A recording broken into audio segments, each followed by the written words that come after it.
I really hope that you will enjoy, and please stay after the event for our after party. It's gonna be epic, and in and out. Cheers, enjoy.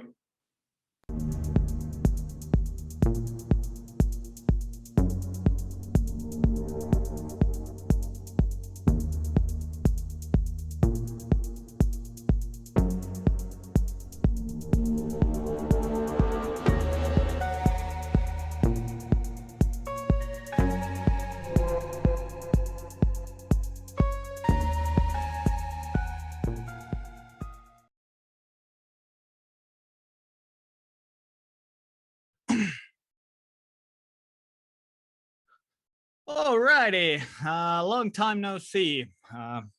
Welcome to the from my point of view as well.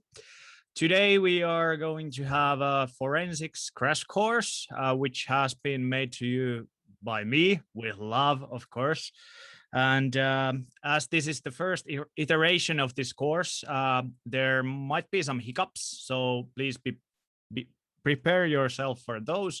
And if you have any feedback or questions, please don't hesitate to ask them on the Discord or Twitch, and somewhere I will probably see them and try to figure them out. And of course, my setup is still my own analysis setup for this course is still setting up, so we will have to do it that as well in the first lab. But let's start with the presentation. Why the slide is not moving? Okay, so first of all, this will be pretty harsh 2.5 hours. I have tried to put a lot of stuff here, so there might be after this some overhead on your side. There is a lot of stuff and so on. So prepare yourself, buckle up. It's gonna be a very bumpy ride, at least for me. So what we'll be cooking today? I will give a short introduction to digital forensics and incident response. Then we will see some Windows artifact stuff, then hands-on labs, and in the end, a CTF. And as usually on my presentations, there might be 1 or 2 memes between the slides. Sorry for that already. So who am I? My name is Juho Jauhiainen. My nickname is Whois. I'm 31 years old, father of 3 cute kiddos. My studies were in the IT in the University of Applied Sciences. I graduated there from 2015 as a Bachelor of Engineering, and now since then I have been doing the master's degree in University of Turku. And hopefully I will get my papers this year out of the school. I have a few these abbreviations on me: CISP, OSCP, CREMC, GCFA, and GMON. These are almost all of them are incident response related somehow. And I have been doing digital forensics and incident response since 2014. So around 7 years this far. I'm currently working for Traficom, the National Cybersecurity Center of Finland, as an information security specialist. My tasks there are, besides doing the normal operations, malware analysis, and some forensics as well. I'm also KO founder of HealthSec, so you might have seen my face in those events, usually talking not that much tech stuff, but more about the events. Shameless plug, I also run this podcast, Turvakäräjät, which is encrypted in Finnish. So if you are a Finnish speaker, you should give a try to that one as well. My KO host, Antti Kurittu, is actually talking in the talk track during my presentation. So unfortunately, you and I cannot see it because, of course, you're staying here all the night long. So that is that.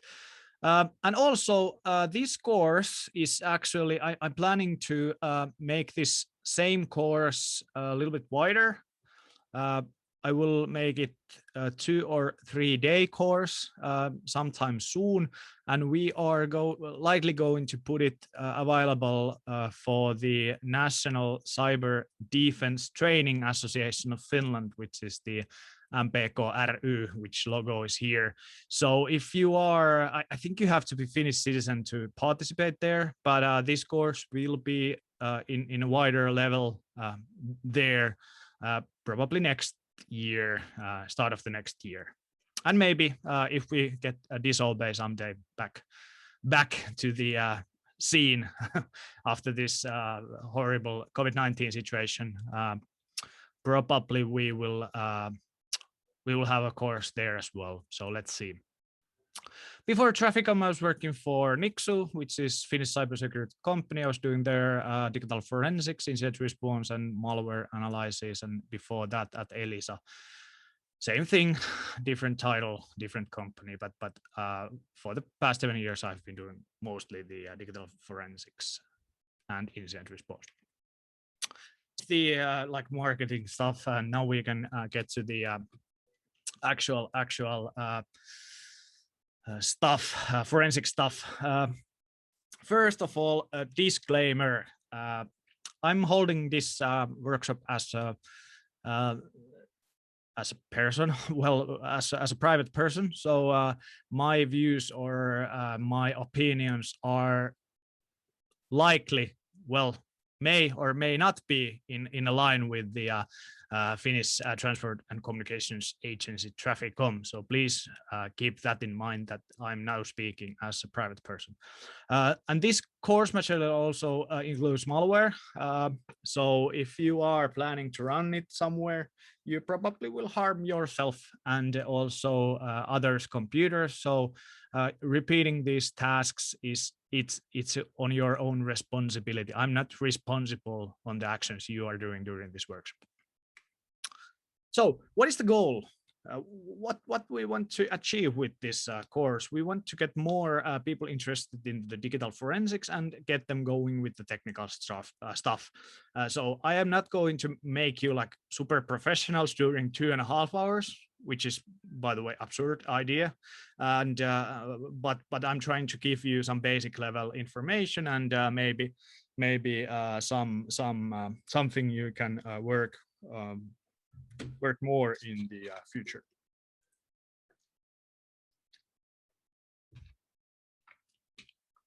First of all, I will introduce you forensics story. Why I will let you know about this in the first place. It is because it was new to me as well. It's a project that can actually you can use to collect forensic evidence in a single database file and then investigate the database file.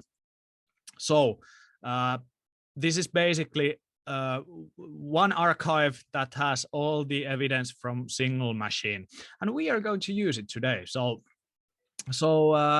what I would like you to do is to go to the GitHub and install the elementary tool on your machine. I will do it when we get to the labs on my machine as well. So if you now are not willing to do it or don't know how to do it, you can wait until that. But here is the stuff you should install. Elementary is a tool that can analyze the forensic store files, and for example, we can actually unpack them as well.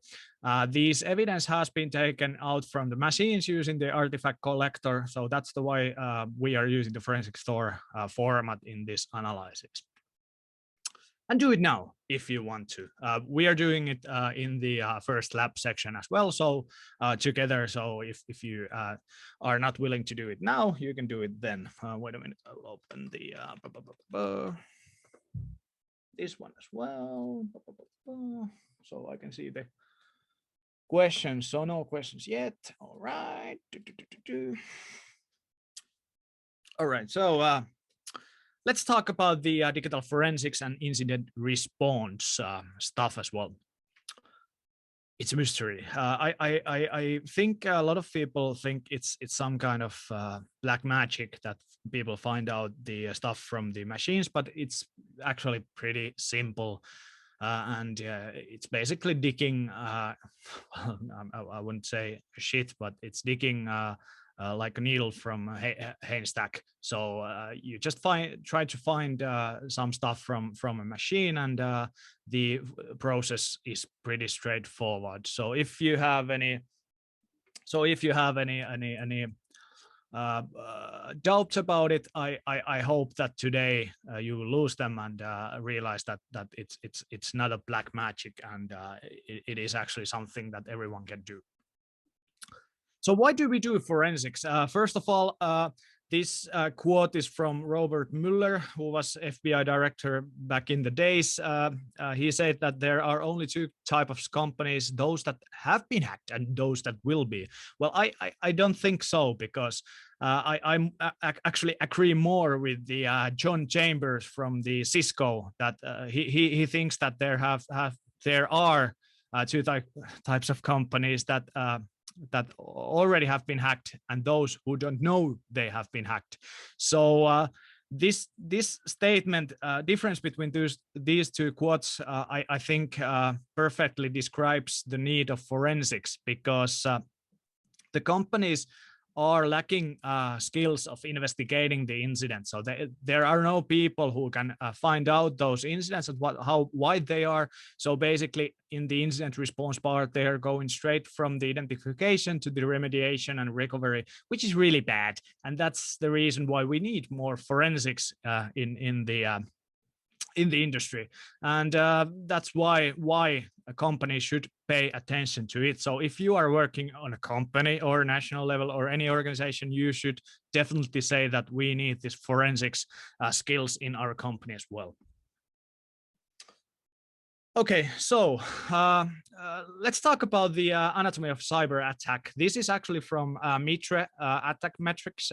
This is how would I say? I made it based on how the intrusion is done based on that matrix. So basically, it starts with the pre-exploitation, recognition, scanning, information gathering, phishing for information. So gathering data about the company, OS, and so on. So this is the phase that all targets are basically, or organizations are vulnerable to. They are letting information online, and attackers may collect it and plan an attack against the companies. This is okay, basically, because there is nothing basically hasn't yet happened. So we don't mind about that when we talk about forensics. Of course, this kind of information is nice to know when you start to investigate an incident. For example, if you know an APT has been scanning your network and so on, so you might want to collect TTPs from that intruder to make attribution and detect who is trying to attack you or who is attacking you. Then comes the what was that? Questions. Could you paste the installation links, including the VG? Blah blah blah blah. I will actually show you something. Where is my? So I will paste you something better. I will paste you the slides. So questions. There you go. There is the directory of the files. The first one is the slides. Of course, some of them are redacted from that one, and then there is this materials.7 zip. You should download. There is, and also extract. There is materials of the course. We will go through them during the first lab, but as I got asked now about the instructions, I decided to show you this one. So I will close that one, and okay, that one can leave open. Yep. All right, so let's continue. So where was I? So the forensics basically start on the intrusion. So this is the phase we want to see. We want to catch the attacker. Well, this is the first phase we would like to catch them. And basically the preparation is the last part where we would like to catch them. If we catch them after actions on objective, we basically have lost the game. But if we win, if we detect them and kick them out and do the IR process before they could get to the actions of objectives, then we are the winners. The blue team will race again and we will win. So keep this in mind that when you are doing digital forensics and incident response, that you need to you should be as fast as possible. But it is enough if you are faster than the attacker is on their actions on the objective. Oh, I'll pass it there as well. Yep. Okay, so that was about the cyber attack, but keep in mind when detecting some of the stuff from the evidence, think which part of the attack I'm now trying to investigate, and find out if you are able to do the process before the attacker tries to do the steal the crown jewels. And also you should be able to map those stuff what they are doing to these phases of a cyber attack. So what is this Mitre attack? Well, matrix. It's a taxonomy for different phases of the process and also different mechanisms that the attacker is using. And I have always said that this is actually important to understand from both perspectives, the red team and also the blue team. So as a red team, you will get some idea what should you do next. And if you are a commercial red team doing red team assignments, you would like to report your actions to the customer. So that's the reason why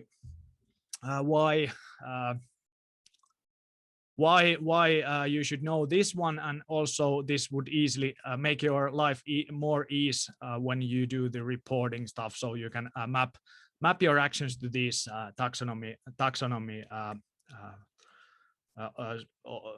techniques and tactics. And on the blue team side, as I said, you need to map the actions to these phases of an attack. It's easier to do when you have this kind of taxonomy where you can just look what does this mean, and if there is actually a number for it for the technique, you can report that one to the forward, and it is actually easier to detect if the attacker has finished their objectives, which are in the right corner, the impact stuff. So, like I said, a lot of companies lack of skills of detecting and also investigating intrusions. So if we think about this slide, the FireEye M-Trends, actually last year, I haven't updated this slide yet, sorry for that. But actually 2019, over 50% of intrusions were detected by external parties. So for example, company on the other side of the globe let you know that your data is, by the way, sold on the dark web or something else, or for example, if we take the Vastaamo case as an example, the actual ransom men was letting the company know that, by the way, 2 years ago I have downloaded all your stuff and so on. So that's something that companies should pay attention to, because need for this kind of skills is very, very, very needed, and to get rid of this kind of big incidents, and also getting the dwell time, the the number of days between the initial compromise and detection lower. So always when you do forensics, you provide some threat intelligence, which you can use then to detect these incidents. So that's the way how these two support each other. And that's the reason why we have a lot of to do in the blue team still. So what is incident response then? Basically, it's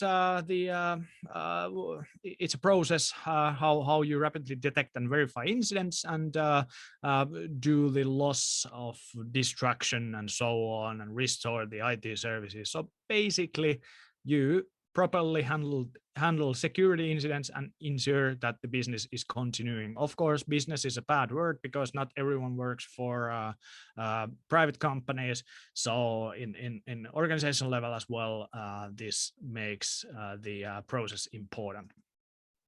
And shortly, I know this process stuff is boring, but it's always good to know when you do some kind of stuff. Why are you doing? Because running somewhere is not good if you don't have any directions.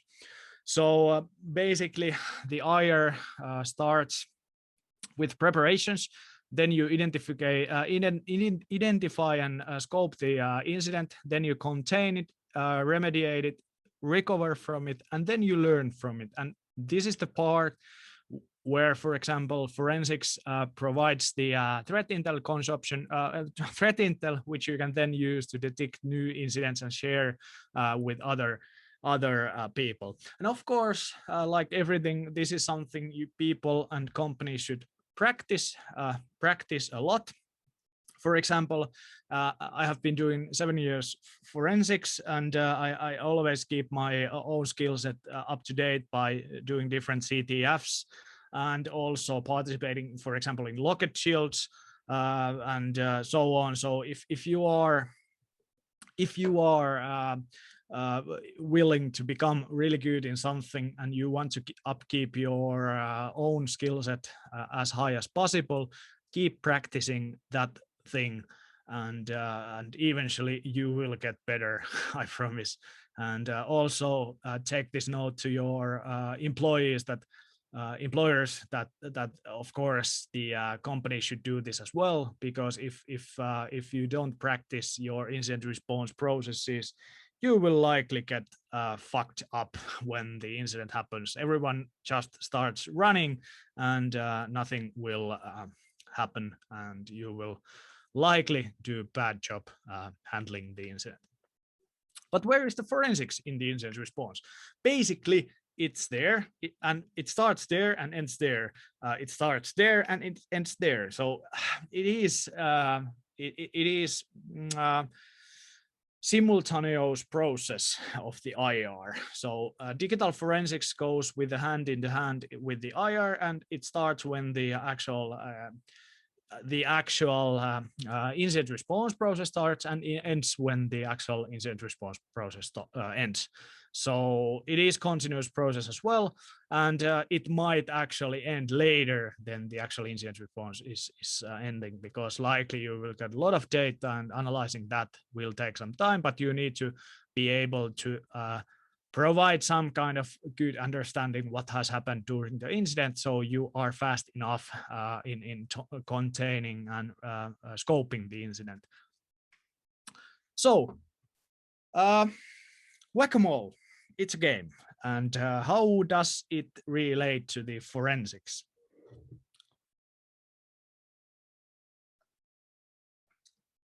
If you look at this process, and like I said, a lot of companies are skipping the actual scoping and going straight from the identification to the recovery.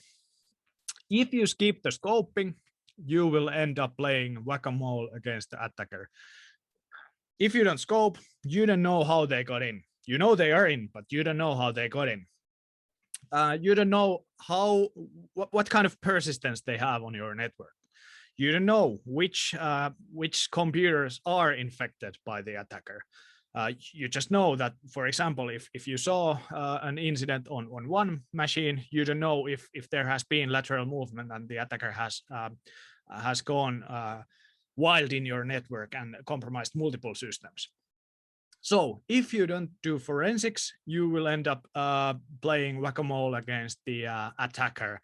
And this is frustrating because you will the incident response will start all over again every time a new machine that is compromised pops up, and eventually the attacker will likely get to their objectives and criticizing. But I'm just pointing out that it can be hard, and it's a good thing that people do and companies do the digital forensics.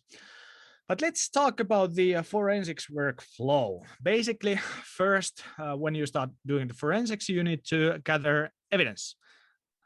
Usually, it's good to start with the memory forensics, so you detect if there is something running up on the system, and then you will be able to identify something else you need to investigate more. My own view is that there is not that many cases where you actually get good memory sample. It is because people tend to boot their computers, boot their servers, or they just, the dwell time is so large that the memory has faded away from the start of the incident. So you often, the memory samples you get are bad, or the computer has been booted and the volatile memory is gone. But in this case today, we are investigating pretty good memory samples. So there should be a lot of data available to you. And of course, if you can, if there is ever a chance that you get memory sample from a client or the company, it is always good, and you should be, you should investigate it. It's worth of it. Then you usually extract files from the file system or either from the memory and analyze them. This could be, for example, logs. Then it could be scheduled tasks from Windows system, Windows registry, and so on. A lot of stuff you can investigate, and we are also going to do them today. Then there is also disk forensics. When you acquire the whole hard disk of the system and start investigating it. And last but not definitely the least, you are doing a report of the investigation. One wise man from F-Secure and Herrasmieshakkerit called Tomi Tuominen once said to me that the forensicator is as good as their report is. So if your report is shit, your analysis is shit. If your report is good and your analysis is shit, your analysis is good. And if both of them are good, you are excellent forensicator. So please keep that in mind, that your report should be top-notch, even though your analysis was not. Of course, this is not good career advice. You should be really good forensics if you want to do it. But yeah, today we are not going to investigate, we are not going to do this. So the evidence has been acquired already. We are not going to do disk forensics because I would have to provide you a lot of stuff, a lot of evidence, and the processing time would be too long. And of course, we will not be definitely writing a report today. So that's off the table. So we are focusing on the memory forensics and analysis of selected files. Alrighty, so let's start with the memory. Book recommendations. If you have attended my memory forensics workshop in Disobey, you might know already these two, but I still recommend both of them. Art of Memory Forensics, written by Lightcase, Levy, and Walters. It's a really good book. There is also a lot of labs, so if you are willing to learn more on memory forensics, I suggest getting that book. I think you can get it free online, and also the labs are online, so you can just download the evidence files and start reading the book and doing the forensics there. And then, of course, the Windows internal. So if you are investigating Windows, you should know it like your own pockets. I don't know it, but I'm trying to learn. It's a process of continuous learning, but that's a good book to have. I think I have it on my bookshelf as well, trying to read it, but it's kind of heavy text, so just sometimes checking things from the book. Yes, reading books is such a forensics and a good way to start. So what about tools? Volatility is the one we are going to use today. Memory forensics in overall is pretty good and fun. And volatility is way to go today and in the near future, but MemProcFS, which is made by Ulf Frisk from Sweden, is getting pretty good. And I heard that the Swedish Locket Shields team used in forensics only MemProcFS. So it is proven to be pretty effective tool as well.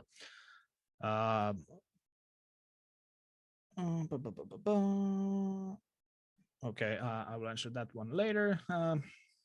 But yeah, definitely something you should check out. The MemProcFS works only on Windows machine, host machine, so it is off the scope for today as well. And which volatility version we are going to use? We are going to use version 2 because version 3 is released on February this year, and it is pretty new one. So yeah, it is really new one, and it's missing a lot of plugins and features that the Volatility 2, which runs on legacy Python, has. So that's the reason why we are still sticking with the old one. But in future, of course, you should move on to the supported version of Python, Volatility 3, which runs on the Python version 3.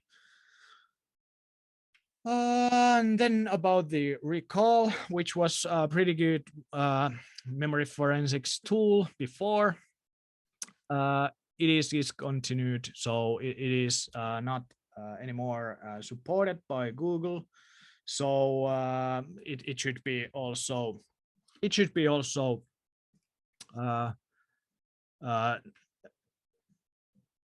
ignored in this phase because it is not supported by the developer anymore. So rest in peace in PC's recall, which was pretty good one.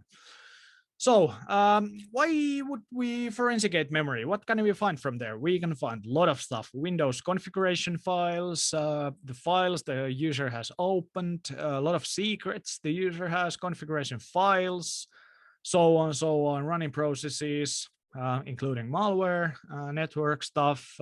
We can actually extract packets from the memory as well. We can see PCAP from the network traffic and so on. So it's basically the best place to start analyzing the computer because all the recent stuff is there. And more you have memory, the more this stuff you have there. We will have today 2 memory dumps. One is 2 gigabytes and another one is 8 gigabytes. So you will see how big is the difference in the amount of data in the actual memory. So how much you can find from the memory from the 2 gigabyte memory dump and how much you can find from the 8 gigabyte memory dump.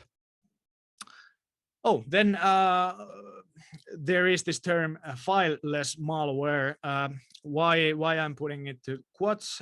It is because there is a thing called fileless malware, but usually people mix it with the malware that doesn't leave evidence or traces onto the system. This fileless malware is basically the new normal. So usually not that many stuff is being written on the disk. They are either straightly downloaded to the memory or set up to the Windows registry where it downloads it on the each reboot time to the straight to the memory and so on. So there is fileless malware and it is pretty common, but there is no such a thing that like a malware that doesn't leave any traces on the system. So every malware will leave traces to the file system as well.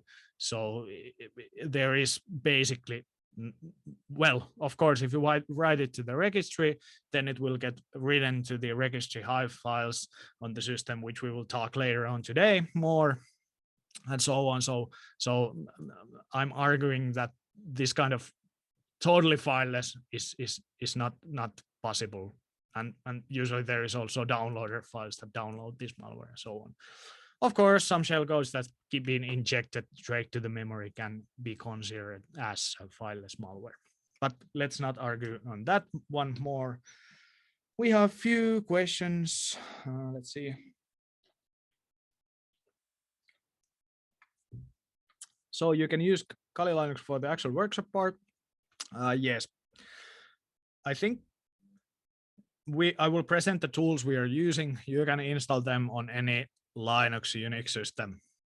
Why I recommend the Shift and Linux combination is because there is a lot of tools that will not be presented, but you will learn. You will need to learn during the CTF if you want to get full points. So the CTF is beyond the skill set we are going through in this version.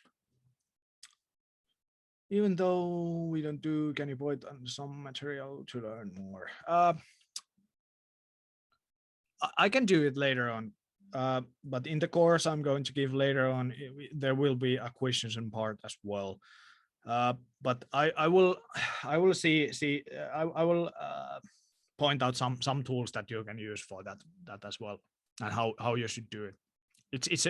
Of course, I cannot cover everything because it's different on virtual machines and it's different on physical machines and so on, and it also depends on the operating system and so on. And one more question: how much are you spending investigating Windows machines compared to Linux Unix ones in your forensics work? And there is differences beside the between the forensics on the yes, there is a lot of differences between the different operating systems. For example, Windows has almost all the configuration and log files in binary format, so you need to parse them out, while the Linux stores almost everything to the ASCII readable text. So that's a big difference. I am not. I haven't analyzed that many Macintosh operating systems on my life. I have only a few of them, so I cannot say that I'm a professional analyzing Mac OS X. Also, some Unix, they are so rare in investigations, so that I don't have a good touch on Unix systems. But Linux and Windows, mostly only Windows. So well, I can tell the story. When I started in Nixu a few years ago, I was on a holiday before I started, and when I got to the work, my first task was to analyze. I think it was 80 Red Hat Linux servers. So that was like a very interesting start at the new place, that you have a lot of evidence on your work table, and this is the first case you are going to do. It was nice.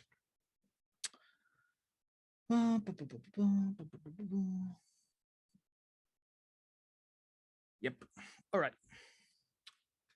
So a few things about the memory.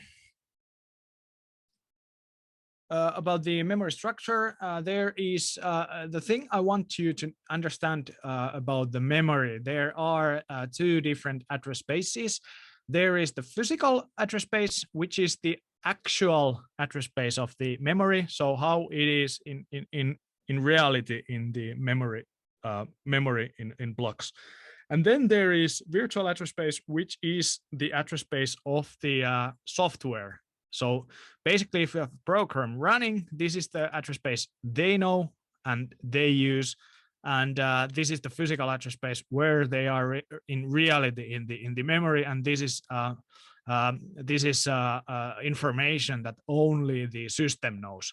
So the actual process does not have real information where it is residing in the physical memory. You will face the virtual address space and physical address space in the memory forensics, and you need to always consider which address space you are investigating. But you don't have to mind that much about it right now, but just keep in mind that these are totally different address spaces. This is also Also, when you start analyzing malware, this is something you should consider. Okay, where is my? Okay, yeah, I thought I did some. Yeah, okay, it was this cool effect. So here is also another view. Well, this is a view of Windows user and kernel land, so-called. So basically the process address space and system address space. And which kind of, what are we going to investigate today? So here is the same memory that the process sees, and it has this PEB, process environment block, which includes some information of the running process. And then we have on the kernel side, the system side, an address space where is a process block that has all this information about the running process. So for example, we can see the process ID, the parent process ID, which process executed the process, basically when it started, when it exited. Also, we have this EProcess block there. I think I have some data about it as well. Then we have handle table, so on. We have a lot of information about the running process, image file name, which image on the disk executed. Then we will have the command line as well, how it was executed, and so on. So memory provides you a lot of information about the running processes, and that's a good place to start investigating the incidents.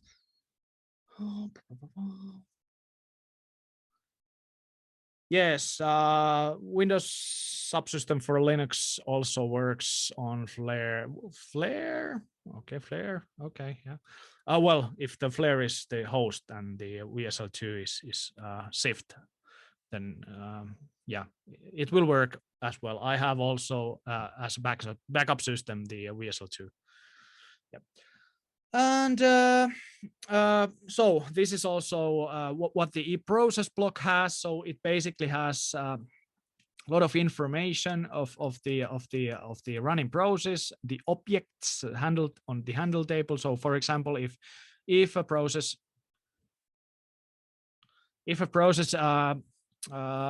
is downloading some DLLs, importing some APIs from the Windows, it will import an DLL which has the defined the API functions. It will be seen on the handle table. So there you can actually also think what kind of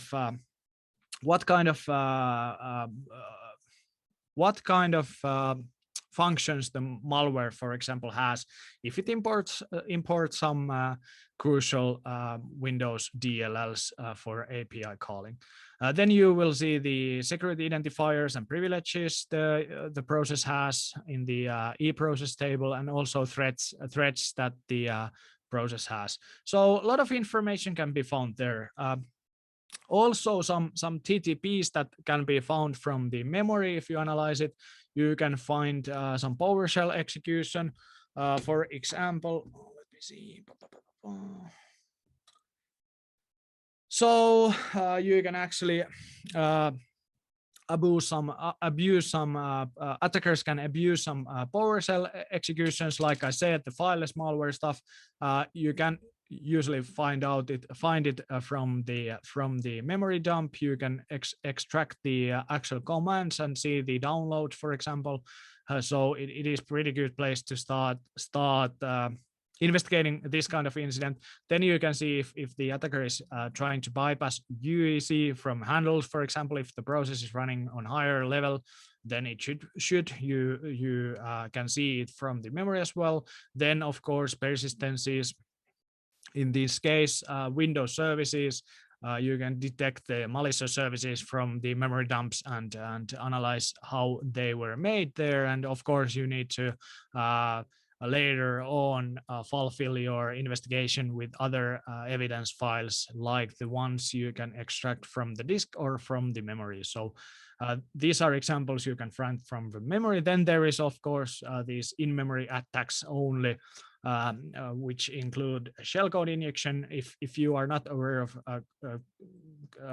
the term shellcode, it's basically a short code that executes tasks that the attacker wants. For example, if they want to have reverse shell, they can provide a shell code, and for example, in buffer overflow vulnerability, execute the inject the shell code to the process memory, and then the process will execute it, and then it will be only on memory because it wasn't written on the disk. Of course, the attacker wants to get usually persistence, so they will likely install some kind of service or schedule a task or run key or something else to stay persistent on the system.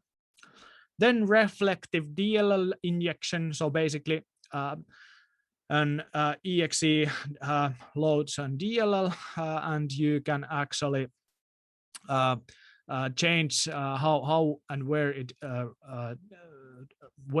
it injects where it loads the load library, where it loads the DLL, and by that you can use the process to load some malicious DLLs, inject your own code to the memory. And also process hollowing, which means that you make the computer to start legit process, and then you suspend it, and after suspending you replace the binary with the malicious one, and then continue the execution, so that the memory shows that it is legit binary running, but the actual binary is loaded from other location on the disk. And of course, there are many others as well. These three and few others are presented pretty good in the F-Secure block. So go and check that out if you are interested of those. So how you analyze memory? Basically, this is the process that the SANS is providing. So it's a 6-phase process. Where you first identify, then you analyze the handles, then you check the network stuff, and then you see code injections and rootkits, and then in the last phase you extract the stuff you were interested in and start analyzing them, or send them to the analysis for other analysts, or check the online services like VirusTotal against them. And here is a cheat sheet which you should be using when you do the investigation. As I said, this PDF, this will be available as a PDF format in the files.dfir.fi, and you can check it there. Then last but not least, in the memory forensics, strings. You can use strings. They are pretty good investigating some of the stuff, and you can find, for example, C2 stuff from there. You can find emails from the memory if they are not extractable from the actual memory dump. If the volatility doesn't detect them, you can actually get a lot of information using strings. But you must understand where you are getting this information. So if you just run strings and make some assumptions, it's wrong.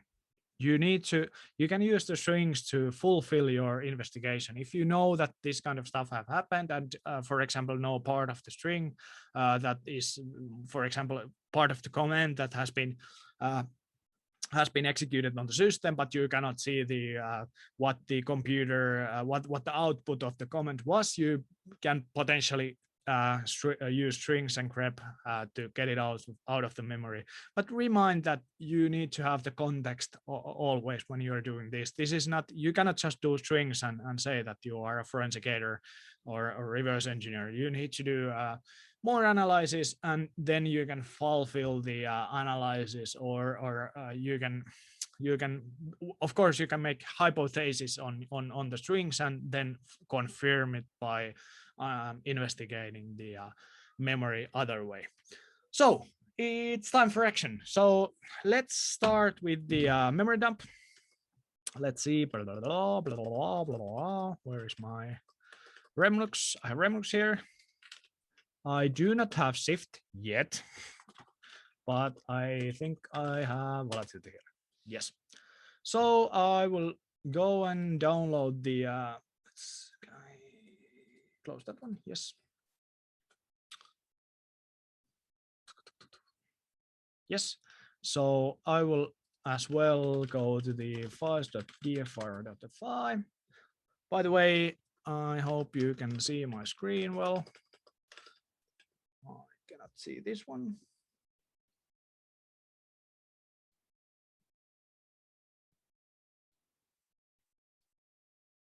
How reliable is malware attack attribution? So you mean attribution that the who is behind the attack? Do you mean that by attribution, or attributing the malware, which is the malware type? So who is behind the attack? I wouldn't say it is. Well, I haven't seen. Of course, I am not a threat intelligence specialist, but what I have seen, it's kind of foggy for me. So there is a lot of assumptions and stuff that, as a forensicator, I don't really like. So that's the reason why I cannot comment if it's reliable or not. Preferred EVTX browser for both Windows and Linux. Windows, EVTX Explorer, and no, it's Event Explorer, and on Linux, EVTX dump and grep. So make dear MAYhem, we get that one. It's getting downloaded. It shouldn't take that long with my internet.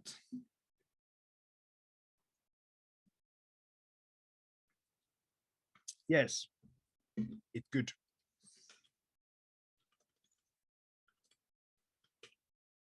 I think it's better now.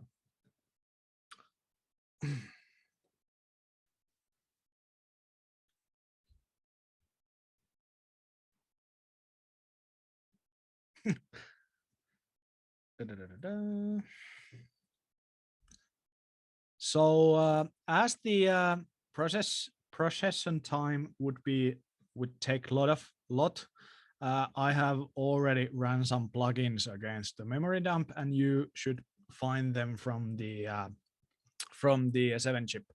And let's see. When I get this downloaded, I will open it.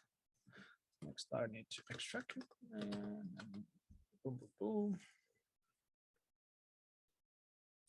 So there is, inside the materials, there are 2 7-chips as well. One is the cores.7-chip, and another one is CTF.7-chip.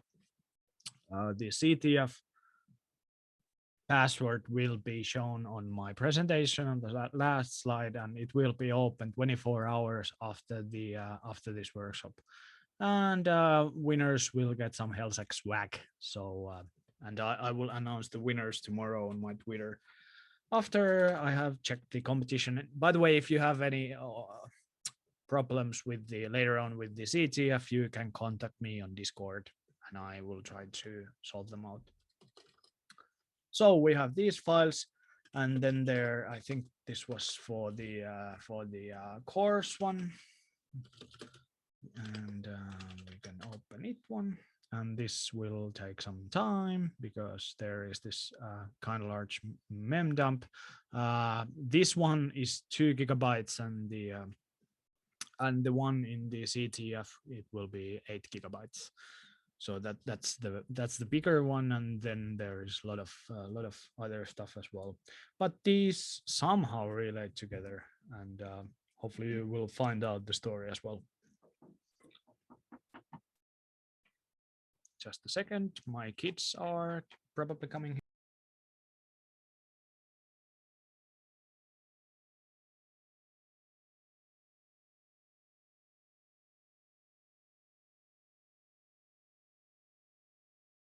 Okay, solve it out. They told me that the sauna is warm, but I think I cannot go there now because I have this workshop going on. or of course I can, but I won't. Sorry for that. Well, not sorry for that. Okay, so now I have the course material here. So you should see this kind of directory where you have memory dump, page file, and evidence .forensic store. And like I said, you need to install first the elementary. Was it elementary? Elementary GitHub. Oh, yes, I read. No, it's not elementary. What was it? What was the name of the tool? Let me see. I need to check my own. It was here. Forensic store. It was elementary, but different elementary. Yes. Okay. So let's download that one. That's the newest one, I think. There's glitch in the matrix. Then need to install that one.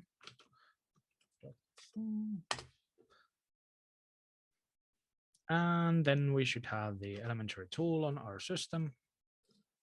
So elementary source. Okay. Source. So we have it in our path. Okay. Okay, yeah.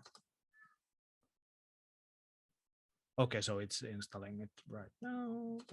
Let's wait a few. Yeah, now it's installed.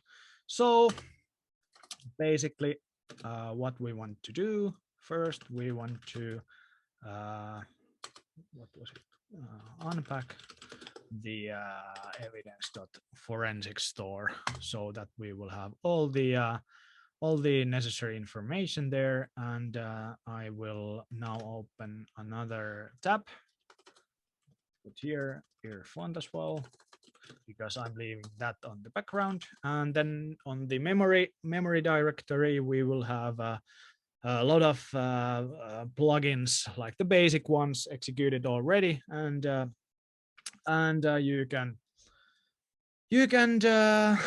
see the information from here. So usually when you start investigating the memory dump, you want to find out which operating system it is taken from. So the KDB Scan is something you should run. It will likely look like this one. It will suggest a lot of different profiles that match to this operating system, but check the version 64 value. This is the hex, and this is the parsed one. We can see the major version is 15 and the minor is 10,586, and this is the correct answer. So basically, you should not pay attention to these ones. These are the suggestions by the volatility, but this is the actual version. So this looks like it is this Windows version, this current version. And if we can then use the volatility and give it to it the sorry, we need to do that one, and then we can grab the minus info lists all the stuff related to the volatility. So there is installed profiles, installed plugins, and so on. So you can see everything the volatility can do, and that's and I'm grabbing the Windows build number from it, so I can see that here is a profile for this build Windows, and I'm going to use that one while analyzing the memory dump. So I can now just give the profile to it, and then for example run image info, which takes some time and which will provide information about the memory dump, like when the memory dump was taken, what is the time zone of the computer, and so on. So it will provide a lot of information about the target system. And also if you run it without the profile definition, it will take a lot of time, and it will suggest you a profile which is likely wrong. So that's the reason why I suggest you to do the KDB scan, and then okay, well, now it judges the right profile, likely because I used the profile definition there, but it will likely suggest you a wrong profile, and that's the reason, and it will take some time. And also the KDB scan is much faster, and as you can see, the image info is also doing the profile search using the KDB scan. So image info is just basically running first the KDB scan and acting based on that. And as we saw here, these were not the correct ones that it suggested. So okay, there is the correct one actually as well, but most of them were not the correct ones. So that's the reason why you should use the KDB scan and manually choose the profile there. Okay, so now we know that the this image was taken on that date, and the local time zone on that one seems to be okay. It's local time zone of my machine. No. Okay, I think it's image local. Yes, it's the image. Yeah, sorry, it's the local time of the computer that was running and where the memory dump was taken. So it was on the Helsinki time zone, EEST. So it tells you basic information about the system. Then you can run the PS list and so on, which I have already executed to you. So for example, we can see the PS list. Okay, I will put a little bit, yes, a little bit smaller the text, because it will break otherwise the screen. So this is the basically the basic process list of the system that we're running. There is some kind of interesting stuff about the acquisition. This memory dump was taken using the FTK imager. So that's the tool I always go with when I need to take memory dumps, or if I need to acquire the whole disk of a Windows system. And if we think about the virtualized systems, then you can just take the VMM, VMSN files from the system and also the flat VMDK disk. So that's the way to go on VMware, and also on different systems there are different acquisition tools, so on different virtual machines and so on. But on Windows, that is either physical or virtual, it doesn't matter to me. I usually use the FTK imager to acquire the memory and also the disk image. And of course I start with the memory, because I can just store it, for example, to the desktop of the user, and then just acquire the whole disk, and then I will have them both. The memory will be inside of the disk image, so it can be extracted from there. Workshop questions. Well, I answered that one already. Did we have questions on Twitch side? Nice internet. Close to that. Not well, the upload is not that fast. I assume the Twitch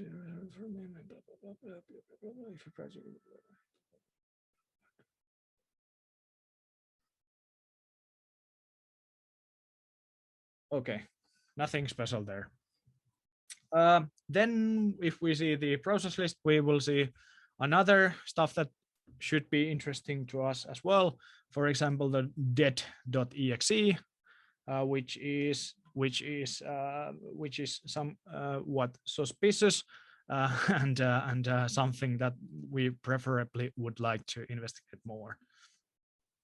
And a lot of other stuff as well. I usually do that in my investigations, that I go through the list and take the process ID of suspicious processes or processes that I don't detect myself, and then I use Google Google to figure out what has happened on the system.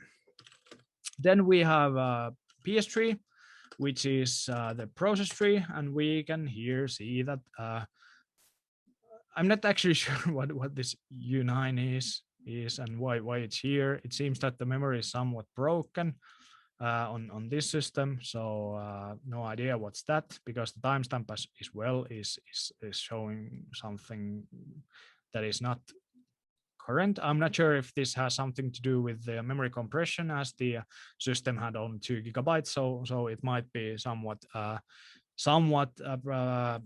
compressed the memory, and that's the reason why we cannot see the truth here. But here is the death as well, and we can see the execution time when it was executed, so this is something I would pay attention to. And also if we see some processes, for example, running with the suspicious parent processes, that should be something that you could easily detect from this view. We can also see that this user was using Thunderbird, so likely using email there.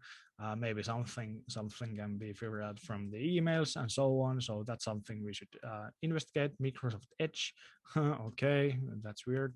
Using Edge, who is using Edge? Nobody, and so on. So a lot of good information in here, and I always recommend to check the PS3 -v. So it's V for verbose.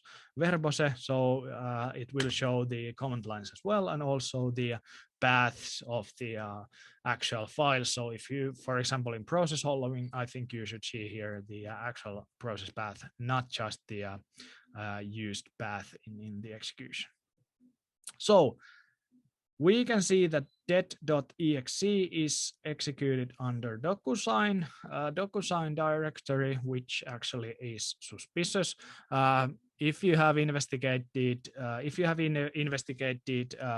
phishing emails lately in the past few years, you have seen that DocuSign is being used in the phishing emails and also in malspam. So when tricking user to execute the macros, so this could relate to that one. I don't know. We should investigate this more and see what is in the user's download directory. We can also see that this user at least was Sponge. So there is this user whose user account has been or is named Sponge. Why has been? Because if you change the username in Windows, it will leave the home directory as is. So the as it was, so it is the old name of the directory.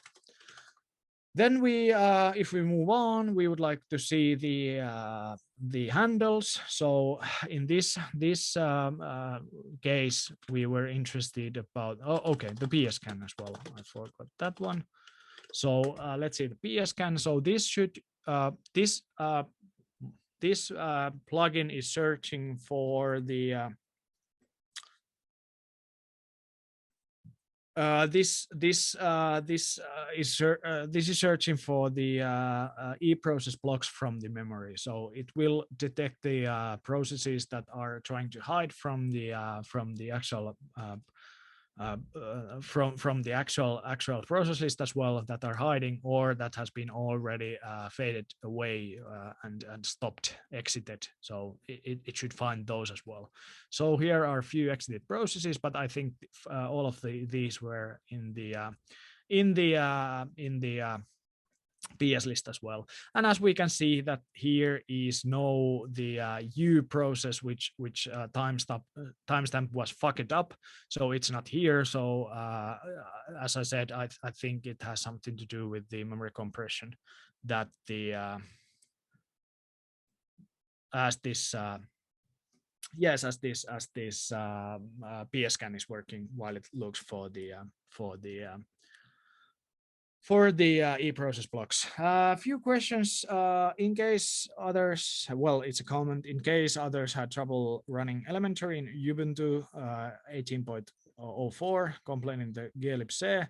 It works if you download elementary 0.2.0 instead. Thank you, Josh, for that. And it's a good hint for people using the recommended Ubuntu version, which I am not using.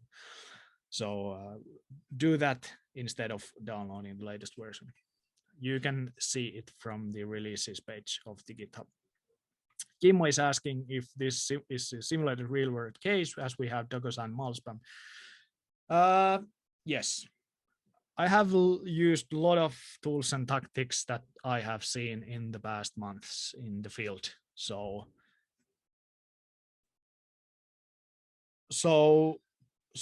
yes, we will have. It is a real case simulation. So we have a lot of stuff that has been seen in the wild by the National Cybersecurity Center of Finland.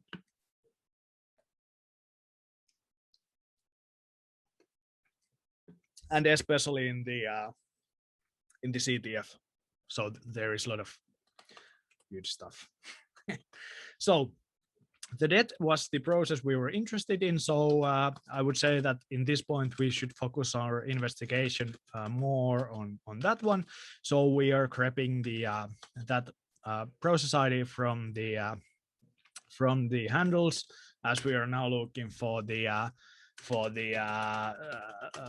resources of that file. So we can see that there is this directory DocuSign, which has been checked. What else? It's a file. As you can see, we can also see here registry keys, what is using, process, if it has multiple threads. We can see, I think we can see network traffic as well. Waitcom bucket, yes, we can see that it's doing network events. We can see the user security ID of the user that has been running it. We can see a lot of different stuff. So depending on the malware or the software we are investigating, this will tell us a lot. We can see net framework registry key handle there. So it is likely that this software or malware is .NET malware. We can see a lot of empty events. User stuff, some registry keys. 5164. Let's see. What else? Okay, that was the file. So we got some more information about it. We know that which user ID is running it. Then we will get the getsits. So we get the confirmation for that. So we can see that the don't mind of that. The .exe is being run on that user ID. As we saw, we can also see that this user is part of these groups. So this malware should also has these rights, and we can see that this is on the administrators group. So basically the malware could use the elevated access on the system and do bad stuff against the user. Next, let's see the NetScan. Where is the NetScan? There it is. We can see the network information of the system. Of course, here is not everything, but some of the stuff, some of the detective stuff. Okay, there is dead. Looks bad. Well, we can just see from here that it's doing network traffic, so it is always suspicious. Why this called file does networking. Let's grab it out from there. Det.exe. Boom. We can see an established connection to this 172.168.243 IP address with the very high port. So this is something I would definitely take out of here and start investigating more, because now we already know that it is communicating to the high port server, so which is always suspicious, as it is on the over 1024. So it is suspicious. And it is not a known protocol or known software. Of course, we can see other stuff as here as well in the NetScan. We can see. By the way, now that I remember, I highly recommend you to use this one when you are doing memory forensics analysis. It's Find Evil Sons. And I think it's this one. Let's see. Hunt for Evil.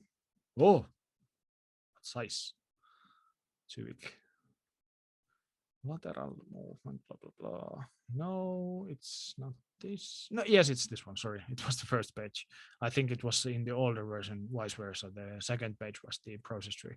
So here is the like normal one Windows processes. So basically, you should see, for example, how many instances of system there should be, and which should be the start time, and which should be the user account, and SMS exe, and so on. So a lot of good information. What is normal on the Windows? So if you see these should be these can be ignored. But for example, if you see an Elsas, you see two Elsas instances. So Elsas, if you see two Elsas processes, you should be considering what is this what is the legit one and which one is not. So which you should pay attention more to. And of course, there is other stuff as well. And on the other page, there is a lot of things you can find from the Windows events and so on, and which Windows artifacts you should check for example, remote access and remote execution, and so on. So it's a good place to start your investigation. So keep in mind this Hunt Evil final this Hunt Evil poster from the Sons Forensics. It's a pretty good one. Yeah. But yeah, so and from that I was also going to say that the SVC hosts we see here, I think it's here, it should be at least here, SVC hosts.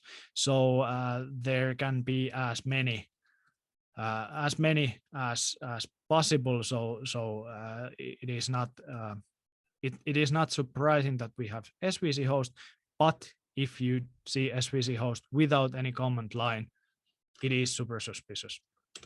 So for example, here we let's grab after one SVC host CMD line. So for example, we can see here that all of these SVC hosts have a command line.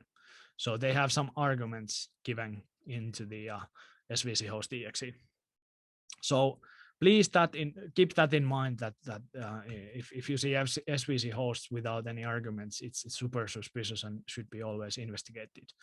And this is pretty normal in malware scene that the SVC host is being somewhat exploited. Also other of these processes. So this is really good one. The most common ones what I have seen are the SVC host and the system. So these two are being how would I say, mimicked by the malware. So malware is trying to fake that they are legit processes by using those.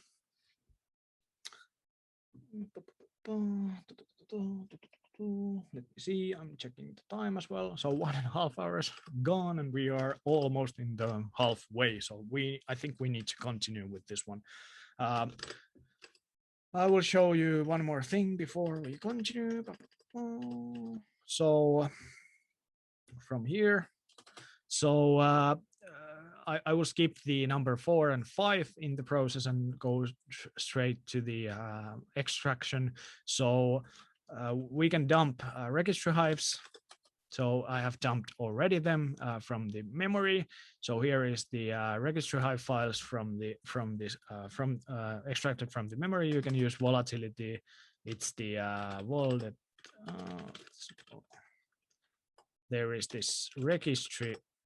No, it's dump registry.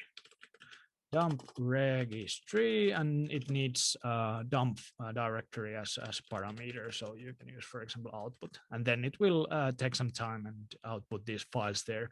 I'm saying this because we need this in the next section of the course. And also good thing to know is that we have this file scan command plugin, which scans all the files from the memory, and you can then use other commands to extract files from here. So let's see if we have, for example, .exe here. Yes, we do have. So we could basically well, we are pretty interested what's in there. So we can see that, well, other files of this directory are not in the system, but there is actually the at least some parts of the .exe resides on the memory, so you can dump it and analyze them. That for example. So file scan and dump registry, things you should remember. Let's continue with the Windows registry analysis.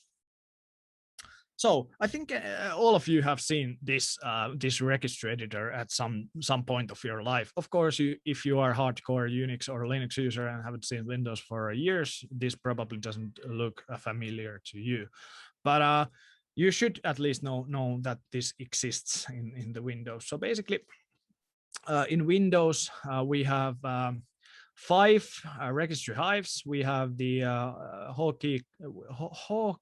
HKCR, HKCU, HKLM, HKU, and HKCC. So these are different hives that store different information of the system. Today we will be investigating more on the HKLM and HKCU. The HKLM basically has the information about the running system, the running system and its configuration. So basically all the system configuration is stored to that registry hive, and the current user has the user configuration, user behavior stored in that. So these are the files that you should be, well, these are the hives you should be investigating when you're investigating an incident. Of course, sometimes you need to see, for example, the HKU, HKCC, or HKCR as well. But today we are focusing on these 2 ones. So the registry on Windows is pretty simple and straightforward. It has registry hive, which is the HKLM in this case. Then we'll have keys and then subkeys as well. If for example the run has subkeys, or it would be listed down there. Then we have values. For example, this is on my computer. We have the Logitech presentation security health of Windows AV. Running on the startup. The run key is pretty common persistence for malware as well, like it is for Logitech, it seems.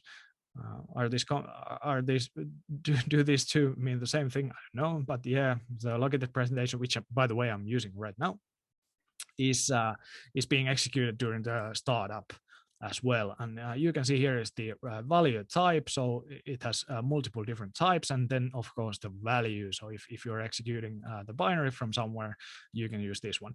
And if you know about the penetration testing, there is a lot of ways you can, for example, do persistence using registry keys. Run is just one example. You can, for example, use the ZHC keys, so hotkeys, sticky keys. So when you press sticky keys, you can open the system shell on the system and bypassing the Windows login screen and so on. So you can play a lot around with the registry and do a lot of nasty stuff for the user. And also the run once is also another one, but it's only run once when the user next time logins. But if it's on the run registry, it will be executed every time the user logs to the system. And this is called run key. So if I talk about run key, it is that one. So where are these registry hives stored on the system? Let me see. I will open the Discord as well.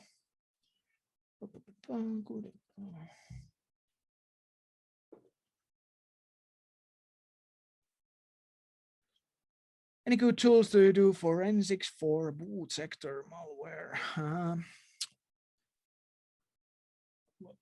any good tool to forensics for the books? For well, you need, of course, it's a system malware. It's usually what do you mean by boot sector malware? It's something that resides on the EFI or UEFI section, right?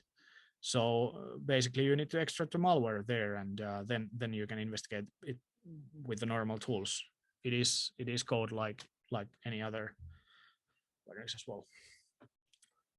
And what's the name? Yes, it was FTK Imager, the memory dumper, and you can find it. Well, the AR also wrote it down, but you can find it from the slides as well. So where are these security hives stored? The config directory has 4 different, well, it has a lot of different files, but system file has the HKLM system registry. Software has the software, security has the security, and SUM has the SUM. SUM database is, by the way, the place where Microsoft stores all the local user information and the groups they belong to. So if you're investigating groups and sets of a user, or for example, how many times the user has logged on to the system, you can find it from the SAM hive. Then the current user stuff you can find from the end-user.dat, which is present on the user profile. So if you are, for example, Sponge, C users Sponge should have the NT-user. It should have the NT-user dot file. Then there is also shellbacks user class.dat, which has a lot of information which directories the user has accessed and so on. And it will be on the app.data local Microsoft Windows user class.dat. So these are the files you can analyze with the registry analysis tools. Then one word about the transaction logs. So Microsoft does not write all the changes in the registry straight to the registry hive files. It will keep a journal type of file that is called log, and there can be multiple of these files. You can have log 1, log 2, and so on. So if you are starting to analyze and extracting these from the disk, you might want to, well, you need to rebuild them as one file, because otherwise you will only have old registry entries there. And for example, the most recent ones will likely not be part of the file, registry hive file. So you can use Regipy tool that can be installed easily with the Python pip version 3, and it will include the transaction logs to the hive files. For example, here's an example of ntuser.dat, and you can use the registry transaction logs tool to recover the whole ntuser.dat. So you will have a whole file and all the necessary registries there. So please remind this when you are doing registry analysis. Without this, you will get a lot of hate on Twitter, like I did some time ago from actually a developer of the RegRipper 3.0 tool, the KeyDet. But let's not talk about that one. Let's talk about how great the RegRipper tool is. It's pretty good one on especially on Linux system. So you can actually easily extract the information you need from the registry samples by using that tool. Also, if you're using Windows as a host system, you can use the Registry Explorer by Eric Zimmerman. His tools are great, by the way, and he was also part of that Twitter thread where Gita told me something. But yeah, it was a talk about the transaction logs, because they are often overlooked, and that's the reason why I'm sharing this information to you and saying that do not overlook the transaction logs, because you will miss a lot of information. And by the way, the Registry Explorer, the Timmermans tools, it will tell you if the transaction logs have not been loaded to these registry hives. So if you are loading a broken NT user that to there, it will say that, hey, you are missing some transaction logs. Please give them to me and I will build it to you and you can explore the whole thing, while the Rec Ripper doesn't say anything and just returns you the data from the plugins you are running against the registry hive files. But the Rec Ripper has more specific plugins. So if you are searching, for example, the run keys, it's easier to use it than on the Registry Explorer. You need to browse to the exact file. And we are using Rec Ripper as a demo, and I can also demo the Registry Explorer if you want to, but it's something you should learn or at least know about. Then, of course, we have a cheat sheet for Rec Ripper as well. Use this while analyzing the actual forensics CTF. It's time for action. So let's go here. I think I don't have. Okay. I will show you on my backup plan. I will show on my local system. Oh, I'm in the wrong place. I'm in the CTF. Sorry for spoilers.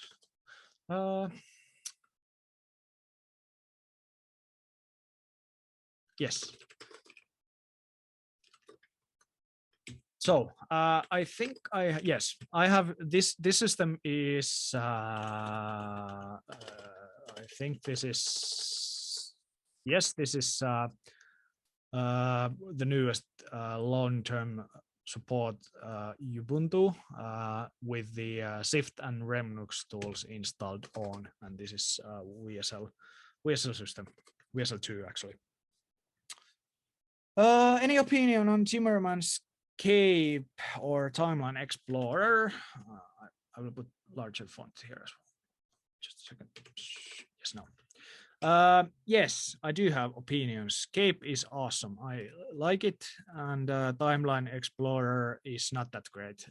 It's good for analyzing timelines, but there are better tools for that. For example, Time Sketch is really good for analyzing timelines. So ditch the Timeline Explorer and use Time Sketch. You can run the Time Sketch on Docker, so it's pretty easy to set up. Of course, the Timeline Explorer is easier, but why wouldn't you want to run Docker? So where was I? So let's look at the files. So here is the list of the registries I have dumped from the memory. So we have a lot of NT, as we can see, we have a lot of NT user dots here. So I think we should find out which one is the correct one. I'm starting from the bottom and I'm doing Windows copy paste. Awesome. And I will run a profiler against it, and I will check that the first one was right, and I can see that this is likely the sponge user, as the OneDrive path is revealing that this NT user.dat belongs to the user sponge. So now we know that this one is the correct one, and I tend to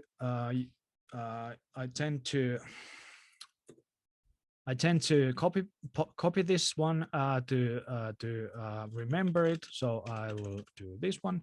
It will be now, so it will be easier to now to see investigate it.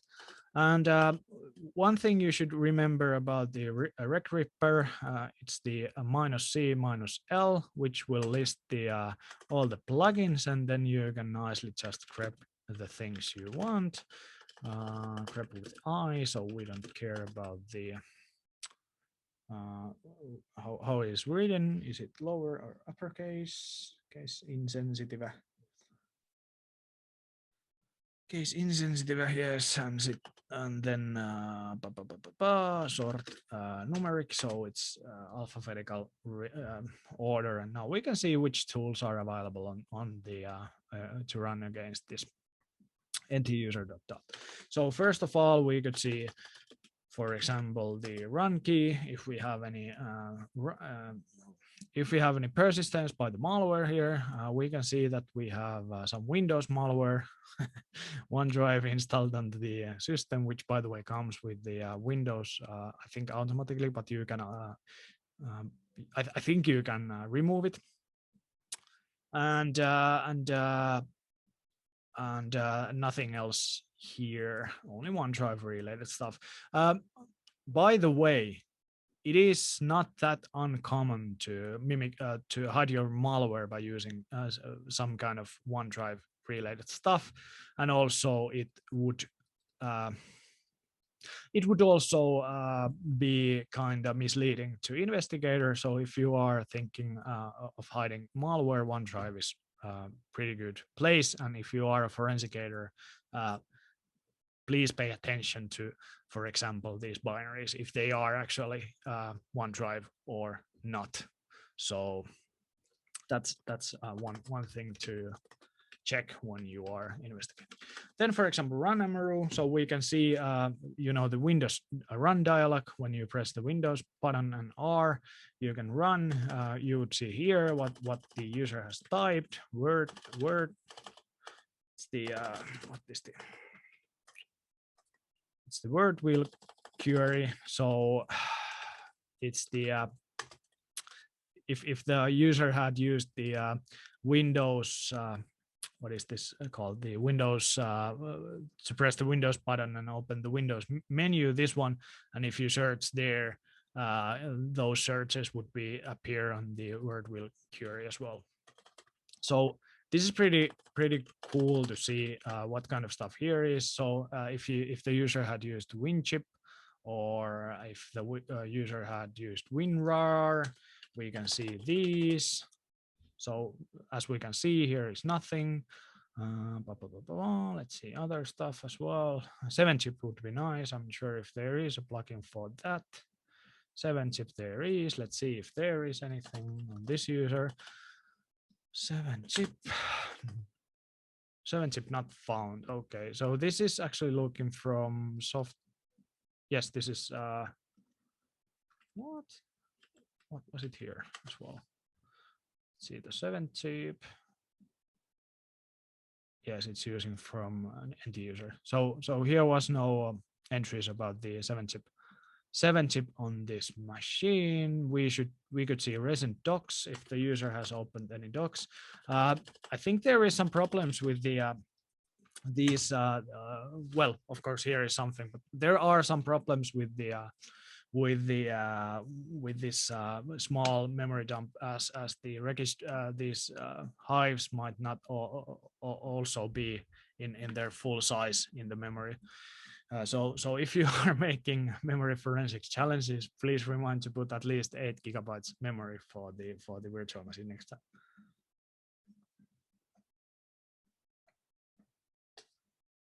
Okay, so here are some interesting information. We can see that the user has opened DocuSign.zip, and if we remember that the det.exe was executed from DocuSign directory, it is likely that this has something to do with it.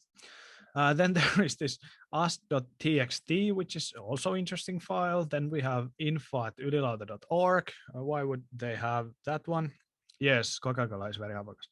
Then we have Krusty Krab step, some kind of file. Then we have some JBQ files. Then we have this is actually the list of all files, and that we can see that the last time this registry was written was on this time. So we know that the DocuSign.zip has been opened on that specific time. So this would be interesting when we would be doing like forensics on a real life scenario, that which time the malware containing the carrier file was opened. And also we can see here the last write time on the registry as well, so we know when these files were created or opened by the user. So this info@ylilauta.org was written on that time, and so on. So you can see here what's going on.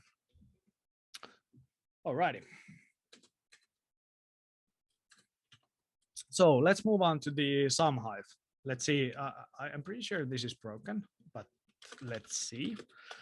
So you can read the SAM hive with some parse plugin, and as we can see, this is broken. So there should be a list of users. So in this scenario, in this computer, we cannot get it working, but you should see the other one if you can if it works on there. Then we can see if we have system. Well, if we want to know what the let's see, the computer name is, we can see that this system seems to be broken as well. That's not so nice. So reminder to everyone who is hosting this kind of stuff, please put enough memory to the system. Also, IP information on this one is not working. ISP key is not ISP store, not working that as well. So there is you should open these on the Registry Explorer, seeing what there is, because they seem to be very limited on the information side.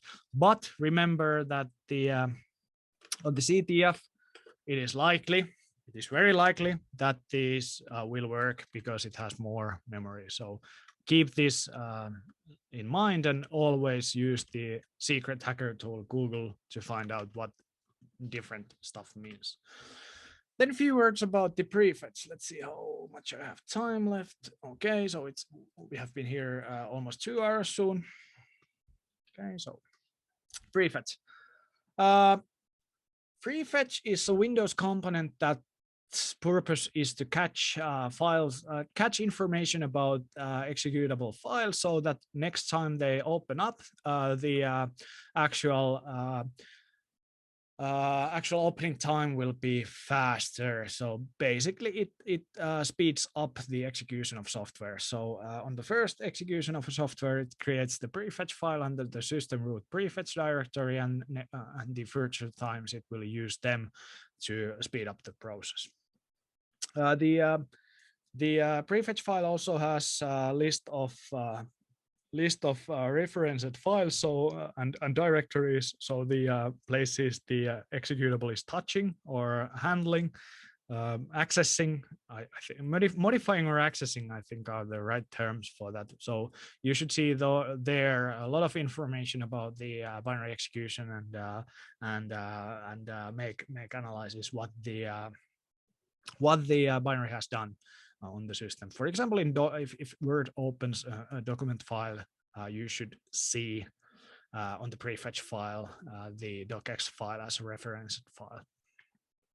Here is an example from my actual disk machine, and you can tell that it's my machine. As you can see, the CSGO, the Counter-Strike, and the Faceit, and Discord, and also esports client. So it will get a lot of information about the software you are executing on your system, and store their configurations here.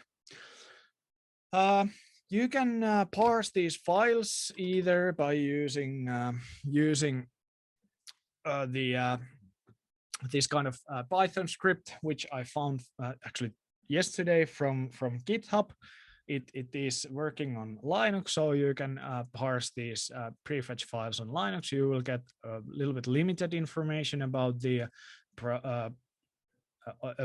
prefetch files, but at least it's working, because most of the Windows 10 prefetch parsing tools on Linux are not working.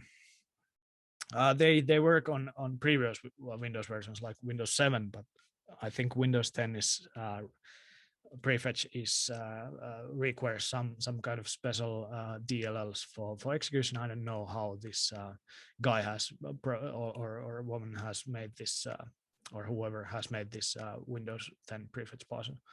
And also Timmerman has prefetch parser as well, PCMD, which works on Windows only, and it's a pretty good one. Here is actually a photo of the how the Windows 10 BF parse shows the information about, for example, this CSGO I had there.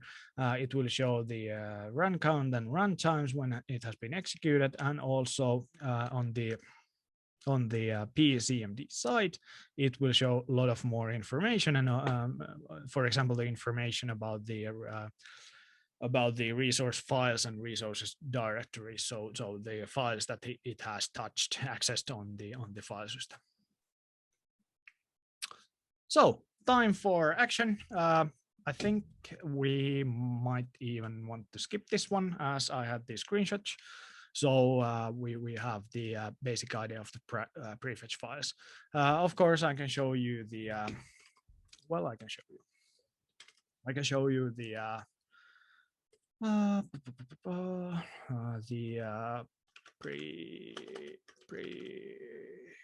yes, this one. So I can show you how the prefetch parser is showing. So it has a lot of, it's kind of verbose. Sorry, the output is kind of verbose, so it shows the directories referenced and files referenced. So if it has any kind of API calls, using API calls, we can see that there is a lot of imports from the DLL. So we can, based on these as well, analyze a little bit about the characteristics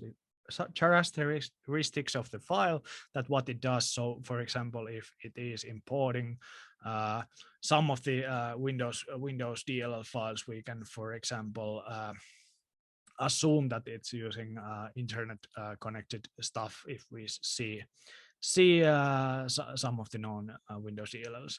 And also here are the files it uses by its own DLLs and so on. So a lot of stuff that it is being handled by this. And also MFT. This is something when we go to the, well, we don't go there today, but something you should be aware of, that the Windows has this NTFS file system, and NTFS is storing all the file modifications and creations on the MFT file, which is the master file table, and it is on the root folder of the operating system. There is this MFT. It's hidden on the operating system, but it's there, and it writes there any creations and modifications on the file system. So this is something you should analyze when you get to the file system analysis part.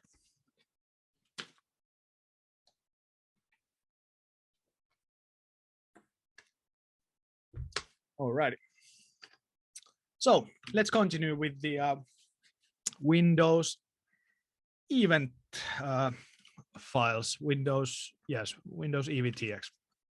So I think a lot of people has also seen this one sometimes. So it is a Windows event viewer you can open on your machine and see the log files and browse them and find suspicious events from there. So what is stored in the log files? Windows stores there's a lot of different stuff and a lot of to different places. There are a lot of different there are a lot of different log files which are stored to the system root, which are stored to this location, system 32 WinEVT logs on recent Windows systems, and by recent I mean after Windows XP, so Windows Vista and beyond that, and you can find there a lot of EVTX, which is the Windows XML event log format. So it's basically binary XML, and you cannot read it without any parsers. You can of course write your own and see what it does, but there are also good tools for that. So you can use, for example, Windows Event Viewer, which ships with your Windows installation, which was shown here. So you can just execute it with event VWR command on run dialog, and we will open this one, and you can open during do the file dialog. You can open custom files as well, so you can use that one. It has limited filtering options. It has some kind of filtering, but I feel it's kind of bad, and you cannot custom the view you have there. Well, you can, but I don't think it's a good one. I think it's hard to use and it's pretty slow. So preferably I would use, if I have a lot of resources, I would use Elk, Splunk, or so on, different kind of log management tools, or CMs to harvest these, or I can use EVTX dump, either the Python or the Rust version, which can extract the EVTX files to the XML files, and then I can just grep them and find the stuff I'm really interested in. There are also some visualization tools for example, security logs. You can visualize the views. There are, what is this tool called? It's, can anyone remember? It's based on Neo4j. It's the well, I will dig it up later on. It's some kind of visualizer that visualizes the logon events and so on. So you can investigate, for example, AD logs by using that. So it's time to put evil plans to action and move on to the CTF side. We have 30 minutes here during the workshop, so I would like to see people registering there and get them going. I will be answering the questions, but before that, I will show also a few tools that you should investigate and see. Zimmerman tools, like asked before, my opinion on Timeline Explorer and Cape. Timeline Explorer, like I said, should be replaced with TimeSketch, and Cape, why 3 stars? Because it's free only for non-commercial use. So if you're using it in commercial use, you have to pay for it. So these are something you should check. They're pretty good. Then the Event Log Explorer for the Windows log. So you can basically there make custom columns. You can customize the view, and you can actually remotely read the logs from AD, Rady, and a lot of other stuff as well. And it costs 199 USD for standard edition, so it's pretty cheap. It has it's pretty cheap for companies. Remember that this is not cheap if you are doing this on your free time and for your own, but if you are doing it for a company, this is not a lot of money for a company. And it's bang for the buck, so called, and you can also use it 30 days with the trial license. You can download it from their website. Then Autopsy, when you do disk forensics, it's pretty good tool. It indexes the data and you can search from it. So it is pretty useful when handling big data of big disks of workstations. Sorry, I'm losing my voice. And I don't think that Coke is really helping me with the voice. But yeah, I need to drink something. It's better than beer. No, it's not. Sorry. But yeah, and then about the timeline. There was a question, well, not a question about the Timeline Explorer, and I told about the timelines. So timelining is very effective forensic way, but due to the limitations on the time today here, we are not going through that. But you should keep in mind that this kind of tool, that Lasso or Log to Timeline, is available.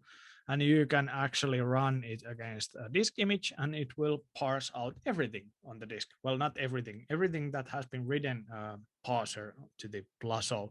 So it will parse most of the evidence for you, and then if you import it to the time sketch, you can use Elasticstack to search the data. So it is really good tool for analyzing disk images. Keep these two tools in your mind when you're doing something. Nowadays, every time I'm doing disk forensics, I'm using TimeSketch and Pluso. They are so good together, so it's better than some paid tools like Axiom or Encase. These are pretty good ones, and also the Autopsy. Then you probably need to analyze malicious documents in some part of your life, so it's good to use the Remnux, and here is pretty good cheat sheet for using the tools, of course, and also some things that you should consider risk at the files. So also keep in mind these Lenny Chelcher's different cheat sheets he provides on his website for free for everyone. Lenny Chelcher is, by the way, the author of the Sun's Forensics 610 course, the malware analysis course. So he knows a lot about the malware analysis stuff. All right, so final words. So after now that you have seen something, well, in kind of fast forwarded way, I hope you are going towards this one. So you think you could improve your skills, and I hope that I have given you the opportunity to take the first steps and play the CTF. So the CTF will be open. Oh, what is the time? What is the time? Where's the time? It's 7. Yes. So I will go now and open the CTF. It will be held on the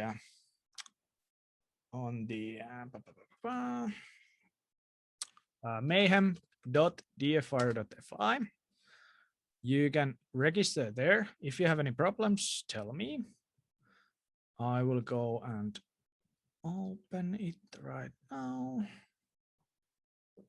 if I can. Time.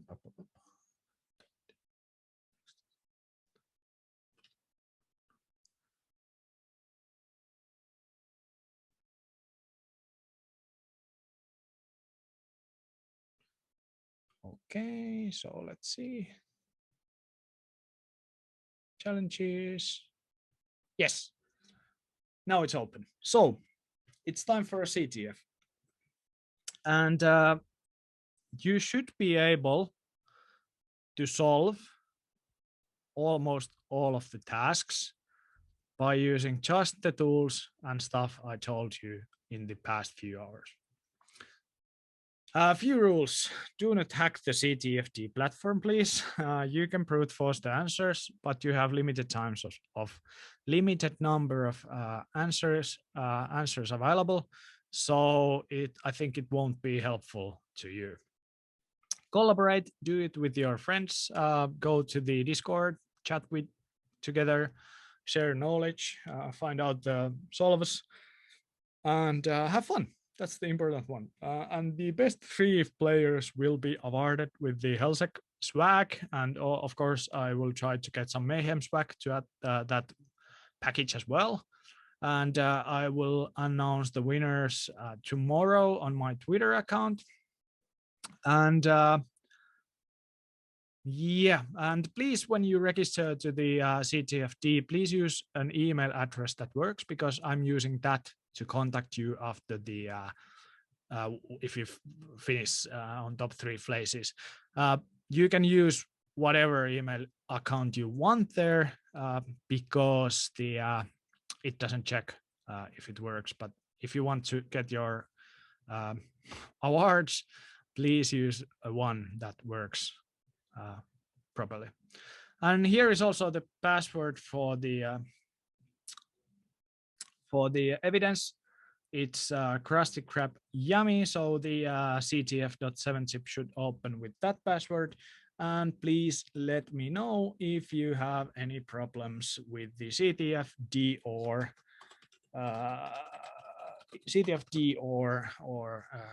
any of the answers. If it is highly unlikely that I have screwed up, but it's always a possibility. The password is also in the chat. And yeah, if you have any questions, don't hesitate to contact me on Discord or on Twitter or by using email.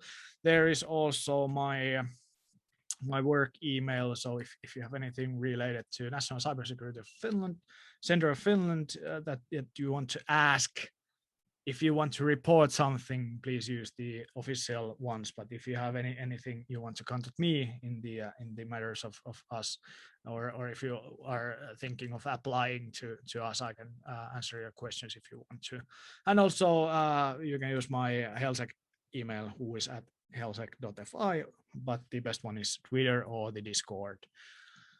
Yep, I will be here watching the CTF-D for a while, and I will probably put the scoreboard available as well. Let me see. Okay, we have 17 users at the moment there, so let's put it here.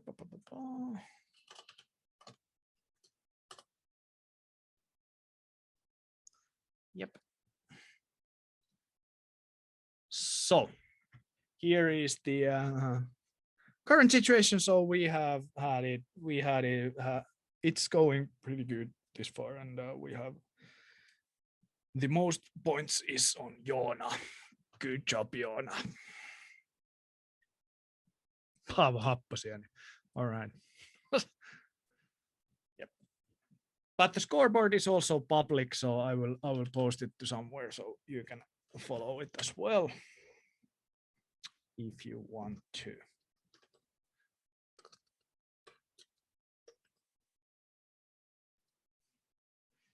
So, any questions on if you have any questions, you can ask on the Twitch or on the Discord on the channels, or by messaging me on those. But I guess I'm done for today.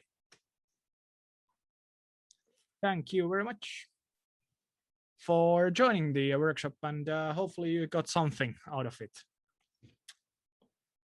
I think I will continue with the development of this course, and as I said, it will be available on at least on the National Defense Training Association of Finland, MPKRA. So if you are interested going through a 3-day course, I will let you know, but probably it will be on next year.